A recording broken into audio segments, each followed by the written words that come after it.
भाई लोग, जब से ट्रंप अमेरिका के राष्ट्रपति बने तब से पूरी दुनिया में भूचाल आया हुआ है। वो हर दिन ऐसा कोई ना कोई अनाउंसमेंट कर देते हैं जिससे दुनिया की फटकर फ्लावर हो जाती है। Ready? उनकी दहशत का आलम ऐसा था कि उनके शपथ लेने से पहले ही हमास ने मुंह से उंगली निकालकर अच्छे बच्चे की तरह इजराइल से शांति समझौता कर लिया।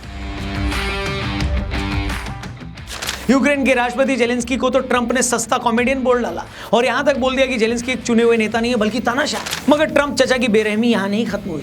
पहले दिन से ही उन्होंने अपनी तोप का मुंह भारत और चीन की तरफ भी रख दिया। इलेक्शन जीतते ही उन्होंने सिग्नल दे दिए थे कि वो भारत और चीन समेत कई देशों पर टैरिफ बढ़ा देंगे, कंपनियों पर कई तरह के रेगुलेशन लगाएंगे ताकि अमेरिका में काम कर रही कंपनियां भारत की सस्ती वर्कफोर्स हायर करने की बजाय अमेरिका के ही लोगों को नौकरी पर रखे। ट्रंप की इन सब अनाउंसमेंट से मार्केट में भूचाल आ गया। जो शेयर मार्केट इतना सेंसिटिव है कि किसी बड़े आदमी के छींक देने पर 2-3 पॉइंट नीचे गिर जाता है, ट्रंप के ऐसा बोलते ही ऐसा कोमा में चला गया है मार्केट कि अब उस कोमा पर फुल स्टॉप लग ही नहीं पा रहा है। इन सब अनाउंसमेंट का शेयर मार्केट पर ऐसा असर पड़ा है कि मार्केट 26 सितंबर 2024 को 86,000 के अपने ऑल टाइम हाई पर था। आज 75,000 से भी नीचे आ गया है। अकेले जनवरी में एफआईआईज ने इंडियन मार्केट से 50,000 करोड़ रुपए विड्रॉ कर लिए और पिछले 6 महीनों में ये लोग 2 लाख करोड़ रुपए निकाल चुके हैं। लेकिन जैसा कि मार्केट में अक्सर होता है, अगर कोई एक एसेट क्लास गिरता है तो लोग किसी दूसरे एसेट में खरीदारी करने लगते हैं। इसी दौरान सोना अपने ऑल टाइम हाई पर पहुंच गया। मतलब हम लॉन्डो ने सोने में इतने रिकॉर्ड नहीं तोड़े जितने सोने ने अपनी कीमतों के रिकॉर्ड तोड़ दिए। लोग बोल रहे हैं कि सोने के नाम पर आज आप सिर्फ सोना चांदी च्यवनप्राशी खरीद सकते हो और कुछ नहीं। मगर एक चीज जिसने शेयर मार्केट के उलट ग्रोथ के सारे रिकॉर्ड तोड़ दिए हैं वो है क्रिप्टो करेंसी। इसकी ग्रोथ का आप इसी से अंदाजा लगा सकते हैं कि जब ट्रंप ने इलेक्शन जीता था उस वक्त बिटकॉइन $75,000 था और आज ये $96,000 के पास है। एक वक्त था ये $1,00,000 तक पहुंच गया था।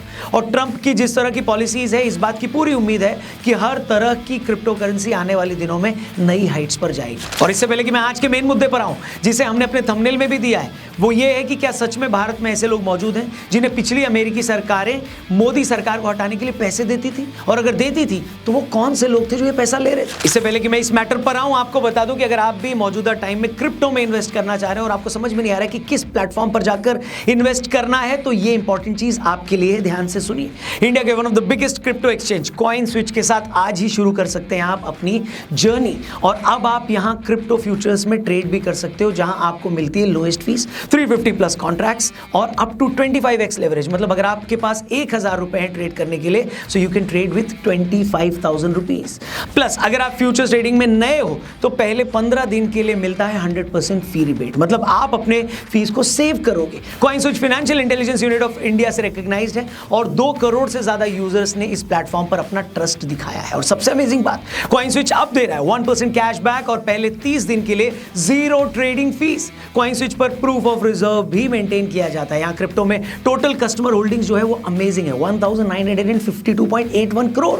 और क्रिप्टो में टोटल कॉइन स्विच होल्डिंग्स है 2514 करोड़ से ज्यादा। और कॉइन स्विच ने रिसेंटली कॉइन स्विच केयर्स भी लॉन्च किया, जहां 600 करोड़ का रिकवरी फंड लॉन्च किया गया है जो वजीर एक्स के अफेक्टेड यूजर्स को मदद भी करेगा to withdraw their affected funds. तो ये दिखाता है इनकी स्ट्रॉन्ग फाइनेंशियल हेल्थ को। लिंक दिया डिस्क्रिप्शन में और पिन कमेंट में। अभी जाके कॉइन स्विच को चेकआउट करिए। वीडियो में आगे बढ़ते। तो दोस्तों, जैसा हमने अपनी वीडियो में शुरू में बताया कि जब से डोनाल्ड ट्रंप अमेरिका के राष्ट्रपति बने तब से वो एक छोटा मोटा न्यूक्लियर विस्फोट तो रोज ही कर दे रहे हैं। जैसे हर सुबह उठकर वो सोचते हैं कि आज किसकी सुलगानी है, मगर हफ्ते भर पहले चचा ने भारत को लेकर कुछ ऐसी बात बताई है जिसने पूरे देश की राजनीति को हिला कर रख दिया।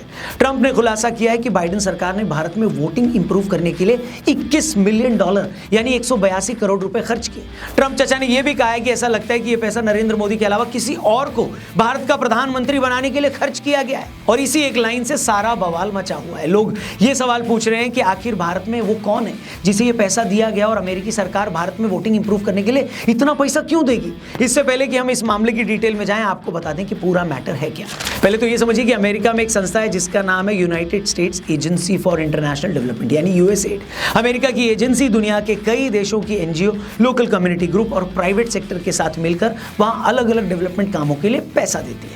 इस एजेंसी का टोटल बजट 4,000 करोड़ रुपए था। ट्रंप का कहना है कि इसी 4,000 करोड़ रुपए में से 182 करोड़ रुपए भारत में वोटर टर्नआउट बढ़ाने के लिए दिए गए। भारत में यह पैसा CEPPS नाम की संस्था को दिया गया, जिसने एशिया में काम करने वाले Asian network for free election नाम के एनजीओ को यह पैसा दिया। वहां से यह पैसा भारत में IFES को दिया गया। एक मिनट, बड़े बड़े नाम सुनकर आपको घबराना नहीं है, आगे सुनिए। इसके बाद यह पैसा वोटर्स को जागरूक करने के लिए कुछ NGOs, सिविल सोसाइटी ग्रुप्स और राजनीतिक पार्टियों को दिया गया। इन लोगों ने इस पैसे का इस्तेमाल रैलियां करने, डोर टू डोर कैंपेन चलाने और वर्कशॉप चलाने में किया। लेकिन सबसे इंपॉर्टेंट बात यह है कि इस पैसे का इस्तेमाल कुछ खास इलाकों में वोटिंग को बढ़ाने के लिए भी किया गया, और उससे भी बड़ी बात यह है कि इस पैसे का यूज मोदी सरकार के खिलाफ नैरेटिव बनाने के लिए किया गया, और यही सबसे बड़े कलेश की वजह है। बस यहां तक आपने सुन लिया है तो आगे अब सब इजी है, कहानी यहां से शुरू होती है। अब ट्रंप चाचा का कहना है कि भाई हमारे इलेक्शन में रशिया ने $2000 लगा दिए थे तो हंगामा हो गया था, और हम दूसरों के इलेक्शन में $21 मिलियन लगा रहे हैं। क्या बात है सर, क्या बात है सर। ट्रंप ने जो कहा उसका मतलब यह था कि आपका खुद का बच्चा तो दिन भर इंस्टाग्राम पर रीलें देखकर अपनी आंखें खराब कर रहा है, और आप पड़ोसी के बच्चे की ट्यूशन फीस भर रहे हो। बात तो सही है। ट्रंप बोल रहे हैं कि यार हमारे खुद के स्यापे कम है क्या, हमारे खुद के खर्चे इतने पूरे नहीं हो रहे, और तुम लोग इंडिया में वोटर टर्नआउट बढ़ाने के लिए पैसे दे रहे हो। इसके बाद ट्रंप चचा ने कहा कि ऐसा लग रहा है कि बाइडेन ताऊ मोदी के अलावा किसी और को इंडिया में प्रधानमंत्री बनाना चाहते थे। अब जैसे ही ट्रंप ने यह बात कही तो बीजेपी को मौका मिल गया। उन्होंने कहा, यानी बीजेपी ने कहा कि यह सब राहुल गांधी का किया धरा है। इससे पहले कांग्रेस पार्टी ने चीन की कम्युनिस्ट पार्टी से भी एक MOU पर साइन कर रखे थे। राहुल गांधी ने अमेरिकी सांसद इल्हान उमर के साथ भी मीटिंग की थी, जो भारत विरोधी एजेंडे को आगे बढ़ाने के लिए जानी जाती हैं। मतलब मोटा मोटी बात यह है कि अमेरिकी सरकार भारत में ऐसे NGOs और लोगों को पैसा दे रही थी जिनका एक ही काम था कि वो वोटर टर्नआउट के नाम पर मोदी सरकार के खिलाफ माहौल बनाए, और ये अपने आप में एक बहुत डराने वाली बात है दोस्तों। ऐसा मैं क्यों कह रहा हूं, इसके पीछे भी कई रीजंस हैं। आपको याद होगा पिछले साल किस तरह हिंडनबर्ग ने एक रिपोर्ट जारी करके कहा था कि अडानी ग्रुप की कंपनियों का काम करने का तरीका ठीक नहीं है और ये लोग गलत तरह की प्रैक्टिस में इन्वॉल्व हैं। जैसे ही उन्होंने ये रिपोर्ट पेश करी तो अडानी ग्रुप की कंपनियों के भाव नीचे गिर गए। हिंडनबर्ग ने खुद माना कि वो शॉर्ट सेलिंग करके पैसा कमाती है। बाद में ये मामला जब सुप्रीम कोर्ट पहुंचा और इस मामले की जब सेबी ने इंक्वायरी करी तो इसमें कुछ निकला नहीं। तब भी ये बात क्लियर हो गई थी कि गौतम अडानी भारत के सबसे अमीर आदमियों में से एक हैं। विपक्षी नेता उन्हें मोदी का क्लोज भी बताते हैं, और ऐसे में अगर उन्हें बदनाम कर दिया जाए तो भारत सरकार भी कमजोर हो जाएगी। मगर हुआ क्या, कुछ भी नहीं। अडानी ग्रुप कुछ ही दिनों में वैसे ही मजबूती से खड़ा हो गया।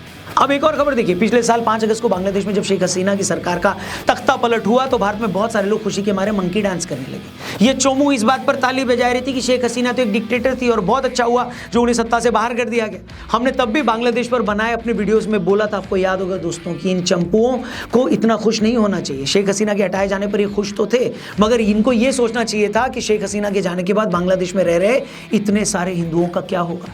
इसका सबसे ज्यादा नुकसान भारत को ही होगा, और कुछ ही दिनों में ये सब कुछ क्लियर भी हो गया था।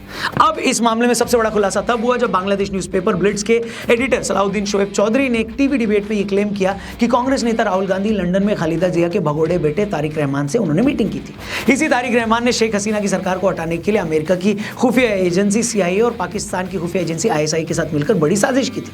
चौधरी ने यह दावा किया कि रहमान से मीटिंग के दौरान राहुल गांधी ने इस प्लान को मंजूरी दी थी।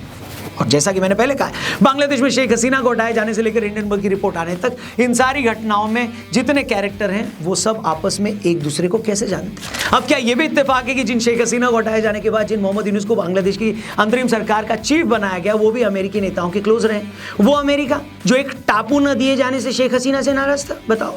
और ये इत्तेफाक यही खत्म नहीं होते दोस्तों। आप 25 दिसंबर 2006 की ये तस्वीर देखिए। ये तस्वीर ढाका के नेशनल म्यूजियम में हो रहे एक कार्यक्रम की है जिसमें मोहम्मद यूनुस और अमर्त्य सेन हाथ मिला रहे हैं, और इस तस्वीर के एक्सट्रीम राइट में खड़ा है आपका, हमारा, हम सब का प्यारा जॉर्ज सोरोस। अब ये बात सही है कि तस्वीरें अपने आप में कुछ एस्टैब्लिश करने के लिए काफी नहीं होती, ठीक है, फेयर इनफ। लेकिन अमर्त्य सेन मौजूदा सरकार को लेकर क्या सोच रखते थे ये सब जानते हैं। मोहम्मद यूनुस भारत को लेकर क्या सोच रखते हैं ये भी किसी से छिपा नहीं है, और जॉर्ज सोरोस के बारे में तो क्या ही बताना भाई साहब। आपको याद होगा कि हमने शेख हसीना की सरकार के तख्ता पलट के बाद जो पहला वीडियो बनाया था उसमें भी ये बात कही थी कि इन सब के पीछे अमेरिका के डीप स्टेट का हाथ हो सकता है। अब डीप स्टेट का मतलब क्या होता है?